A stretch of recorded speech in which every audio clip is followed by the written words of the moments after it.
우리나라 최고의 우방인 미국이 주는 정보가 있어요. 그렇겠지. 미국이 가지고 있는 최고의 전략 자산 많죠. 첩보 위성을 말합니다. 그러니까 위성. 첩보 위성이 얼마큼 정확하냐? 정확도가 보통 2cm까지 볼 수 있는 수준이라고 해요. 2cm? 그 2cm를 본다는 게 어느 수준이냐면 사람들이 돌아다닐 때 주요 장면에 첩보 위성을 띄워서 그 영상을 갖고 오면 그 사람이 무슨 옷을 입고 무슨 핸드백을 들었으며 우와. 무슨 상표에 신발을 신었는지도 다 알 수 있는 거예요. 그러면 때에서요? 그렇죠. 뭘 해가 입고 더 있는지도 좋기 확인할 수 때문에 있고. 평상시에 그 사람들의 옷 입는 패턴부터 말하는 그 움직이는 패턴을 다 분석한다고 하더라도 꽤 많은 양질의 정보를 흡수할 수 있다는 거죠. 단순히 누가 만났다 수준이 아니라 변화되는 옷, 또 변화되는 핸드백, 변화를 가진 걸 가지고 분석하는 것도 또한 아주 양질의 정보가 들어온다고 할 수 있습니다. 원장님 얘기 듣다 보니까 북한이 공개한 사진이 2장이 있어요. 오. 북한이 새로운 위성을 띄웠다라고 하면서 우리 위성으로 찍은 서울과 인천 사진이다. 위성 사진 2장을 공개했어요. 흑백 위성 사진. 화질이 20m.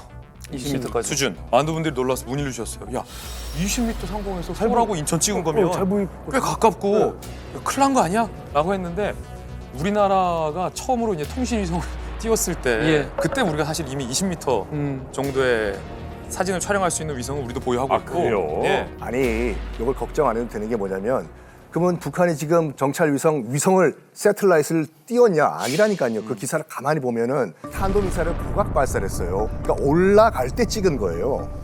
그래서 우리가 알고 있는 위성이 아니냐 지금요. 아직까지 위성은 없어요. 북한은 위성이 있다고 주장하고 있어요. 그렇죠. 돌고 있다고 정상적으로 돌고 교신하고 있다고 주장을 해요. 그래서 이렇게 폐쇄된 북한의 정확한 정보를 파악하기 위해서는 이 어떤 영상이나 신호, 도청 이런 것보다는 역시나 휴민트를 활용한 정보 확보가 가장 중요하다. 이 사람을 통해서 얻는 정보가 여전히 가장 중요하다라고 할 수 있는 것 같습니다. 맞는 내용인 것 같아요. 왜 그러냐면 우리나라가 누가 인정하는 북한 정보 1위는 우리나라거든요. CIA도 감탄하는 나라가 이제 우리나라라고 하거든요. 너무 그럴 수밖에 없는 게 우리나라는 자연스럽게 가서 얘기를 할 수 있고 동화될 수 있고 서로 협상을 할 수 있고 말이 통하기 때문에 그리고 얼굴 생김새도 비슷하기 때문에 그 안에 잘 들어가도 걸리지 않을 수 있는 그런 장점이 있죠. 거기에다가 붙어 있습니다. 침투하기도 좋아요. 거리가 가깝기 때문에 실제로 우리나라는 정보를 많이 수집할 수 있는 여러 가지 좋은 조건을 다 가지고 있다고 할 수 있어요. 근데 그거 말고 최근에는 뭐가 자꾸 얘기가 나오냐면 우리 이미 탈북민이 3만 5천 명이 넘었죠. 네. 근데 그 탈북민을 조사할 때 그 사람만 조사하는 게 아니라 그 사람 학교, 동네를 다 조사하거든요. 그래서 그걸 계속 크로스 체크해서 정보를 쌓아놔서 지금은 웬만한 동네 강아지 이름까지 알 정도의 맞아요. 정보를 갖고 있다라고 강아지 합니다. 이름까지도 물어보네. 예, 다 안다고 합니다. 그래서 실질적으로 지금은 북한의 현황에 관련된 중요한 정보는 다 파악하고 있고 거기에 플러스 알파로 김정은 위원장이 건강상 뭔가 안 좋다라든지 안 좋은 얘기가 나왔을 때마다 국정원이 잘 이게 뭐다라는 걸 설명을 해주고 있잖아요. 그 이유가 뭐냐면 그만큼 국정원이 김정은 주위에 있는 최고위층과 연결망을 가지고 있다는 뜻이에요. 휴민트적으로. 그래서 그런 정보를 순식간에 받아서 그걸 정리해주고 보고한다고 말할 수 있습니다. 예를 들어서 김정일 때 우리 국정원 휴민트가 어느 정도였냐면 김정일 위원장의 한창 건강 이상설이 제기됐을 때 오늘 아침 김정일이 어느 손으로 양치하더라 라는 정보가 보고가 된다. 그때 마비됐다고 그랬거든. 예, 어느 손으로 양치질을 했다. 이건 누군가 봤다는 거잖아요.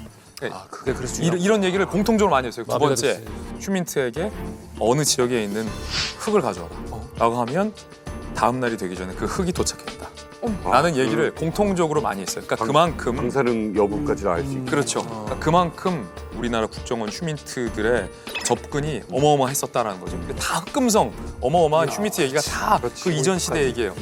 그리고 요즘은 이제 2020년에 세계를 떠들썩하게 했던 뉴스가 있었어요. 김정은이 20일간 행방을 감춘 거예요. 그래서 CNN의 한 기자가 김정은 사망설까지 터뜨리고 우리나라 국회의원 이북 출신의 모 국회의원은 김정은 사망했다. 너무 단언하셔가지고. 네, 너무 단언을 해서 예. 근데 그도 그렇게 20일 동안 북한에서 잠잠했거든요. 근데 예. 그때 당시 우리 국정원이 정부가 정부를 믿어달라 아무 일 없다라는 얘기를 계속했어요. 맞아요. 확신을 해서 맞아요. 그거는 휴민트가 보고 갖고 온 정보가 아니었더라고요. 제가 나중에 들어보니까 그거 어디서 한 거예요? 크게 두 가지인데 첫 번째는 미국의 인공위성으로 김정은 전용 열차가 어디로 가지 않고 한 곳에 계속해서 체류하고 있었던 것을 봤고 김정은의 별장이랄지 김정은을 호위하고 있는 사람들의 인원 이동 현황을 다 위성으로 보고 있었던 거예요. 그 두 번째는 아까 777 얘기도 했는데 실제로 김정일이 사망했을 때 평양의 통신량이 지도로 표현하자면 시뻘겠어요. 통신 양보는 거. 네. 그리고 북한이 중대 발표하겠다고 했거든요. 그때 우리 국정 알고 있었어요. 아, 김정일 죽었군. 근데 그때 2020년대 김정은 사망설 돌 때는 평온하고 잠잠했어요. 됐구나. 그렇게 요즘은